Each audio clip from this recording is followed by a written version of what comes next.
এক জায়গায় সর্বশক্তিমান ঈশ্বর বলেছেন, তোমরা আমার কোনো প্রতিমা তৈরি করবে না, কারণ আমি তোমাদের প্রভু, খুবই প্রতিহিংসাপরায়ণ। মানে এটা খুব হাস্যকর হয়ে যায় না যে ঈশ্বরের মধ্যে প্রতিহিংসা আছে, অথবা এ ব্যাপারে তিনি ঈর্ষান্বিত হচ্ছেন।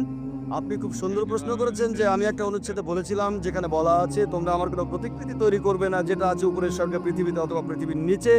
তোমরা এমন কাউকে উপাসনা করবে না, কারণ আমি তোমাদের প্রভু ঈশ্বর এবং খুবই ঈর্ষাপরায়ণ। এ কথাটা রয়েছে বুক অফ এক্সোডাসে, অর্থাৎ ওল্ড টেস্টামেন্টে 20 নম্বর অধ্যায়ের 3 থেকে 5 অনুচ্ছেদে। এছাড়া বুক অফ ডিউটেরোনমি 5 নম্বর অধ্যায়ের 7 ও 9 অনুচ্ছেদে আছে। আর এটা হচ্ছে বাইবেলের উদ্ধৃতি। আমি এ কথা বলি না যে বাইবেলের পুরোটাই ঈশ্বরের বাণী। এই অনুচ্ছেদটার প্রথম অংশের সাথে আমি একমত, ঈশ্বরের কোনো প্রতিকৃতি নেই, কিন্তু দ্বিতীয় অংশ বলছে ঈশ্বর ঈর্ষাপরায়ণ। আমি এ কথা মানি না, এই দ্বিতীয় অংশটা। তাই এই প্রশ্নটা আপনি করবেন কোনো খ্রিস্টানকে, আমাকে না। আমি এখানে বাইবেলের সবকিছু সমর্থন করছি না। কোরআনের সাথে মিল থাকলে সমর্থন করব, মিল না থাকলে সমর্থন করব না। তাই আমি আপনার সঙ্গে একমত যে ঈশ্বরের এখানে ঈর্ষান্বিত হওয়াটা অস্বাভাবিক। আশা করি উত্তরটা পেয়েছি।